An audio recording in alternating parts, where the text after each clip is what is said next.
దూరంగా ఉంటే పరులకు ఘనత. 12 మంది అన్నదమ్ముల్లో 11వ వాడికి కలవగానే అలవాటు ఉంది, కలవగానే ఆశీర్వాదం, కప్పల మీద కప్పలు వండుకోవడం ఆశీర్వాదం, కొత్త బట్టలు కొనడం ఆశీర్వాదం, ఫంక్షన్ మీద ఫంక్షన్ చేయడం ఆశీర్వాదం, పెళ్ళిళ్ళ మీద పెళ్ళిళ్ళకి వెళ్తాం ఆశీర్వాదం. ఉన్న డబ్బంతా ఓడగొట్టు రావడం ఇల్లుకి వెళ్ళి నన్ను వేస్తారు గారు, ఏమయ్యా ఇవాళ మనం ఏది ఏదో ఓడగొట్టు పెళ్ళికి వెళ్ళాలి అందనుకో, ఏం చేయాలి? డబ్బులు వేసుకోవాలి. ఆయన నా కోసం గారు డబ్బులు డబ్బులు ఎవరు వెళ్ళొస్తుందా పెళ్ళికి బయలుదేరండి, పెట్రోల్ ఆయిల్ పోయాలి, వెళ్తాను మధ్యలో ఖర్చులు అవ్వాలి, వెళ్ళిన తర్వాత 500,000 రూపాయలు కాను కట్నం పెట్టాలి, వాళ్ళు వచ్చేటప్పుడు ఖర్చులు అవుతాయి. 12 మందిలో 11వ వాడు మంచి దర్శనాలు చూశాడు.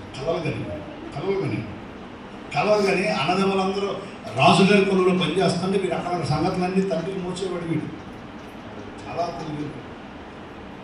యోసేపు కలవగనేవాడు. అనండి యోసేపు ఏంటనేవాడు?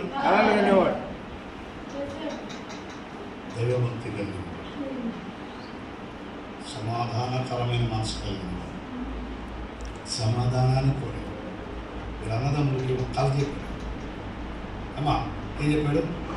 ఆ కళకి చెప్పండి ఒకసారి, చక్కచక్క చెప్పండి. చేలోకి వెళ్ళాం, చేలో కట్ట కట్టారు, కట్టలు కట్టే పనులన్నీ నుంచున్నాయి. తర్వాత ఈ పనులన్నీ నేను పని కట్టాను, నువ్వు పని కట్టాడు, అమ్మ పని కట్టింది, నాన్న పని కట్టాడు, తమ్ముడు కట్టాడు, అన్నలు కట్టాడు, మీరు అందరూ పనులు కట్టారు. మీ అందరూ పనులు వచ్చి నాకు నా పనికి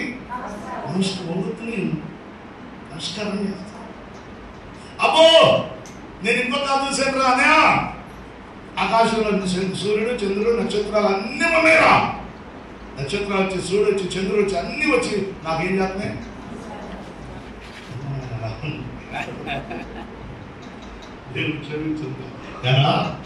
మేము వచ్చి నీకు నమస్కారం చేస్తాము. సూర్యుడు చంద్రుడు అంటే అమ్మ, నక్షత్రాలు అంటే అన్నదమ్మ, మేమందరం వచ్చి నీళ్ళు మొక్కడం ఏంటిరా? వీళ్ళలోకి వస్తా వేషం వచ్చి, పనులు వచ్చి, కష్టం వచ్చి, పనులన్నీ వచ్చి నీళ్ళు మొక్కడం ఏంటిరా? మేము వచ్చి నీకు మొక్కుతామా? ఇవాళ గొప్ప కాదనయా, నా కళ వచ్చిందనయా, ఆ కళ చెప్తానయా, నా మాటిదానయా. వీడు నాన్న దగ్గర నుంచి వస్తాను, రేపు వస్తా కానీ ఈ సంగతి రేపు పొద్దున్న చూద్దామని తమ్ముడు రానిచ్చిన తర్వాత తమ్ముడు తీసుకెళ్ళి వాడు వీడు వచ్చాడు కానీ మరి నాన్న దగ్గర కనుక్కొని నేను తీసుకెళ్ళి పొంట్లో పడేయండి అన్నాడంట. ఒంట్లో పడేస్తుంటే తన తమ్ముడు అన్నట్టు అనే మీ తమ్ముడు రా, అరే నాన్న ఏడుస్తాడు రా, ఈ చొక్కా ఈ రంగురంగు చొక్కా నాకు కుట్టించాడు రా, ఈ చొక్కా చూడకపోతే నాన్న ఏడుస్తాడు రా, అరే ఆ చొక్కా పీకేయండి రా, గోరిపేలు చంపండి రా, రక్తం వచ్చి ఈ చొక్కా ఇదిగా రక్తంలో పెట్టండి రా, ఈ రక్తంతో నింపిన ఈ చొక్కా ఇదిగా నాన్న చూపించండి రా, నాన్న చూపించారే మీ కొడుకు వస్తుంటే మధ్యలో ఎదురు మనకు చంపేసిందానా, ఏం ఎముకూడదు మిగలేదు, ఆఖరికి చింపేసిన చొక్కా మాత్రం మీకు నాన్న చూపిద్దామని అన్నాడు. నేను తీసుకెళ్ళి ఒంట్లో పడేసాను. ఒంట్లో పడేస్తున్న ఆ తమ్ముడు అన్నలందరూ అంతా చూసి, అన్నయ్య నేను మీకు ఏ ద్రోహం చేశాను రా? అన్నా ఇదిగో నేనేం ద్రోహం చేశాను? నేను మిమ్మల్ని ఏం కష్టపెట్టాను? నా పని నేను చేసుకుని వెళ్ళిపోతున్నాను కానీ దేవుడు చెప్పిందే కదా నేను చెప్పింది, నేను చేసింది, అందుమించి నేనేం చేశాను రా? ఎందుకని నన్ను ఒంట్లో పడేశారు? అన్నయ్య యోధ అనేవాడు అన్నాడు. వచ్చారే పెద్దడా దేవి అన్నాడు. అది మన తమ్ముడేగా, మన బాబు చేస్తున్నాడేగా, మనం ఎందుకంటే చంపాలి, మన రక్తం వాళ్ళలో ప్రవహిస్తుంది, మనం వాళ్ళు చంపడం పైకి లాగలేదు, పైకి లాగారు. పైకి లాగిన తర్వాత ఇంకేం చేస్తాం, కంగారు పడతాం కానీ వాళ్ళు వస్తున్నారు కానీ ఆ వర్తకులు కంగారు తీసుకెళ్ళి అని చెప్పేసి 30 వెండి నాణాలకి అమ్మేసి అన్నయ్య ఏంటి నాన్న ఏడుస్తాడు పారా నాన్న అమ్మలు నాన్నలు దేవుడు పోయాక ఎంత నీకు నాకు ఏమైపోయింది? రుణం తీరిపోయింది, పో నేను వచ్చేది లేదు చచ్చేది లేదు, అక్కడికి రా, పో నిన్ను రానియో అని తోసి వాడిని రెక్కలు ఎరగదీసి తీసుకెళ్ళి వాళ్ళకి అప్పగిచ్చి ఆ ఒంటి మీద లేచిపోయారు. వీళ్ళేమో మేకపిల్లను చంపి దాంట్లో రక్తం పెట్టి రక్తంలో ఈ రంగిని నుంచి తీసుకెళ్ళి నాన్న చూపించాడు. ఇది కూడా చంపేసి నీ కొడుకు నేనేం చేయలేదు.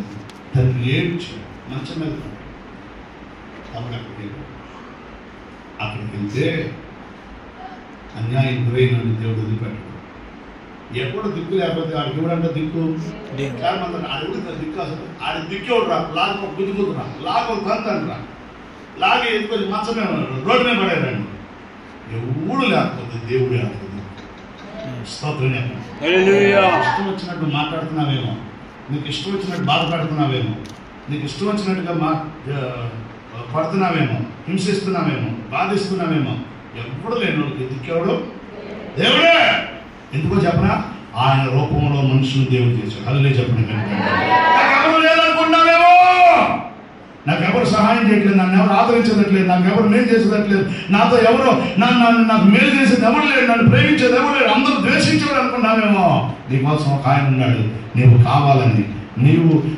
కావాలని నీ చేత ఎన్నో పనులు చేయించుకోవాలని నిన్ను ఆయన రొమ్ములు వేసుకుని హత్తుకుని నిన్ను ఎత్తుకుని నిన్ను ముద్దాడి నిన్ను ప్రేమించి నిన్ను బలపరిచి ఏకాంతమైన నిన్ను 10,000 మందిని చేయాలని దేవునికి ఒక ఆలోచన.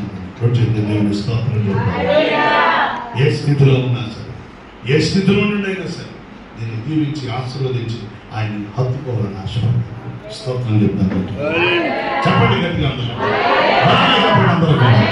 మధ్యాహ్నం వేళ నా దేవాది దేవుని యొక్క మాటలు, వాక్కులు, సందేశం ఈ మధ్యాహ్నం దేవుని హెచ్చరించేటటువంటి బలపరిచేటటువంటి మాట. ఒక రోజు ఒక తల్లి అంటది, ఇప్పుడే వచ్చినప్పుడు ఆమె కోసం చేయి నెత్తి మీద చేసి ప్రార్థన చేసి వచ్చి ఆమె కోసం నేను మళ్ళీ కావాలంటే మీరు కాలుస్తుంది. ఏమిటమ్మా? ఏమీ నాకు అసలు గవర్నమెంట్ జాబ్ వస్తుందంటావా? రాత్రంతా ఏడుస్తూనే ఉన్నాను. మీరు ఎప్పుడు వస్తారా, మీతో చెప్పుకోవాలి, ఏం చేయాలో మీరు ఏం చెప్తారో ఏం చెప్తారో ఆ ప్రకారం చేయాలనుకున్నాను. అయ్యారు నా సంగతి ఏంటి అయ్యారు? ఎందుకు మనం బాధపడుతున్నారు? అవకాశం ఏం చెప్తానండి, చీ అంటున్నారండి, నా కొత్త చీ అన్నాడండి, నా పిల్లడు చీ అన్నాడండి, అందరూ చా అంటున్నారండి, నన్ను ఏం చేయమంటారండి? అసలు నా బతుక్కి ఇప్పుడు 15,000 జీతం, ఆ అమ్మాయి 15,000 జీతం సంపాదిస్తుంది. అయినా నాకు అసలు ఏమి లేదు అడుగుతున్నాను. ఆ 15,000 ఏంటంటే కాలేజ్ కూర్చుంటారుగా, అటు కదలుకోకుండా బ్రహ్మాండం బ్రతుకుతానుగా. 15,000 జీతం వస్తుంటే నాకు ఇది 15,000 అని అంటుందేంటి? అమ్మా ఎవరు వద్దన్నారా? ఎవరు వద్దన్నా పర్లేదు, ఏ సైకి నువ్వు కావాలి. నిజమే గారు, ఇప్పుడు ఆ మాట 100 సార్లు పైన చెప్పాను. ఒకసారి ఫోన్ చేశాయా, సముద్రం ఒడ్డునున్నా నువ్వు ఏమంటావో, నువ్వేం చెప్తే దాని మీద ఆధారపడి ఉంది. ముందుకెళ్ళిపోతే చచ్చిపోతా, నువ్వేం చెప్తావు చెప్పు. ఏంటమ్మా అసలు ఏమైందమ్మా? రాత్రి అంతా బాధేనండి, అసలు నన్ను ఎవరు పట్టించుకోవట్లేదండి, నాకు ఎవరు ముద్ద పెట్టను అంటున్నారండి, ఇప్పుడున్న ఇంట్లో తోసేస్తాను అంటున్నారండి. మరి అమ్మ ఏమన్నామ్మా? నీ దారులు చూసుకో. నీ తమ్ముడు ఏమన్నాడమ్మా? నీ దారులు చూసుకో. నీ కొడుకు ఏమన్నాడమ్మా? నువ్వెందుకు కన్నావు అంటున్నాడు. నేను ఎవరి కోసం బతకాలయ్యో? దేవుడి కోసం బతుకు. బతకమంటారా? మరి అంటే ఇంటికి వచ్చానా అంటారా? తెలివైంది తెలవదు, తెలుగు తక్కువైంది తెలవదు, ఇంటికి వచ్చామంటారు. నన్ను ఇంటికి వచ్చాయమ్మా, వాళ్ళు ఇంటికి వచ్చిన టైగర్ ఇంటికి వచ్చాను నన్ను ఏం చేయమంటారు? తలారా స్నానం చేయి, ఆ సైతాన్ పద్ధతి నీకు పట్టించి నువ్వేం చేయాలి? తలారా స్నానం చేసి అప్పుడు పోయింది, తలారా స్నానం చేసి ఏం చేయమంటారు? మోకాలు వచ్చు, సిలువేసుకో, మోకాలు వచ్చు, కన్నీరు కాచు. నేను ఎందుకు బతకాలి చెప్పాయి అని అడుగు. పొద్దున్నే అంత ఫోన్ చేసుకుని అయిపోయిందండి, నా మనసు ఎందుకు రిపోర్ట్ ఉందండి, ఇప్పుడు కాస్త ప్రశాంతంగా ఉందండి, ప్రభు కావాలన్నాను. ఎస్ రక్తమే హల్లెలూయా చెప్తామా? గట్టిగా చెప్తామా? హల్లెలూయా. మనందరం ప్రభు కావాలి. నువ్వు ప్రభు కావాలి, నీ స్వరం ప్రభు కావాలి, నీ జ్ఞానం ప్రభు కావాలి, నీ ఆరోగ్యం ప్రభు కావాలి, నీ ఆయుష్ ప్రభు కావాలి, నీ ఐశ్వర్యం ప్రభు కావాలి, నీ సమయం ప్రభు కావాలి. ప్రభు ఎవరు వారి సమయాన్ని, వారి జ్ఞానాన్ని, వారి తెలివిని నాకు ఎప్పుడు ఇస్తారా అని చూస్తున్నాడు ప్రభు. మనల్ని ఏం చేశానయ్యా నీకోసం ఈ బ్రతుకునిచ్చావని. చెప్పండి, ఈ బ్రతికించినందుకు నేను నీ కోసం ఏం చేశాను? నువ్వేం చేసావు ప్రభుకి? సమయం ఇచ్చావా, ధనం ఇచ్చావా, బలం ఇచ్చావా, శక్తి ఇచ్చావా? నీ ఆయుష్ను ప్రభు కోసం ఉపయోగించడానికి అనుకున్నావు. ఒకప్పుడు దేవునికి తీర్మానం చేసావు, ఒకప్పుడు దేవునికి సమర్పణ చేసావు. ఏసయ్యా, నేను నీ కోసం బ్రతుకుతాను, నీ పని చేసి బ్రతుకుతాను, నీ కొరకు జీవిస్తాను, నీ కొరకు ముందు కొనసాగుతానయ్యా, నేను నీకు తీర్మానం చేసుకున్నాను అనుకుంటా. ఒకప్పుడు ఏమైపోయిన తీర్మానం, ఏమైపోయిన ప్రతిష్ట, ఏమైపోయిన సమర్పణ, ఏమైపోయిన ఆసక్తి, ఏమైపోయిన ఆర్భాటం? ప్రభు కొరకు బ్రతకాలని తీర్మానం ఏమైపోయింది నీలో? ఈ మధ్యాహ్నం ప్రభు నాకు మనతో మాట్లాడుతున్నాను. ప్రభు కొరకు ప్రతిష్ఠించబడిన వ్యక్తులుగా మనం ఉండాలి. నీ సమయం, నీ ధనం, నీ జ్ఞానం, నీ తెలివి, నీ ఆరోగ్యం, నీ బలము, నీ శక్తి అంతా ప్రభు కావాలని ఆశపడు. ఒక గంట అయినా, ఒక అరగంట అయినా, ఒక 10 నిమిషాలు అయినా, ఒక పావు గంట అయినా ఒకసారి ప్రభుతో మాట్లాడుకో, ప్రభుతో మాట్లాడుకో, ప్రభుతో మాట్లాడుకో, ప్రభుతో మాట్లాడుకోవడానికి ఒకసారి సిద్ధపడు. ప్రతిష్ఠ చేసుకో, సమర్పణ చేసుకో. ప్రభుతో నడవాలనుకున్నాడు, ప్రభుతో జీవించాలనుకున్నాడు, ప్రభుతో ఉండాలనుకున్నాడు. అన్నదమ్ములు తోసేసిన, అక్కచెల్లెలు తోసేసిన, అన్నదమ్ములు తల్లిదండ్రులు దూరమైపోయినా ఆయన మాత్రం దేవుని భయభక్తులు కలిగి ఒకే మనసుతో ఉన్నాడు. సమాధాన మనసు. అందరూ మాట చెప్పండి, ఏ మనసు? నన్ను ఎంత మాట ఉందండి ఆ వాట్సాప్లో, నన్ను ఎంత మాట్లాడిందండి. అయ్యో, ఆ చెల్లి నన్ను అంత మాట ఉందా, నిజమైన అంత మాట ఉందా తల్లి నన్ను అంటే అన్నలందరూ త్రోసేసారు. దేవుడు తీసుకెళ్ళి ఆయన్ని సింహాసనం కూర్చోబెట్టాడు. ఒక రోజు వచ్చింది, అన్నలందరూ అన్న తండ్రులకి తినడానికి ఏం లేనటువంటి సమయం వచ్చింది. ఆ సమయంలో ఆహారం కోసం ఎక్కడైతే తండ్రి ఉన్నాడో ఆ దేశానికి వీళ్ళందరూ బయలుదేరి వెళ్ళారు. వీళ్ళందరూ వెళ్తే వీళ్ళందరూ చూశాడు యోసేపు. వాళ్ళందరూ చూసి వీళ్ళందరూ ఆనందపడింది. కక్ష తీర్చుకోవాలనుకో, పగ తీర్చుకోవాలనుకో,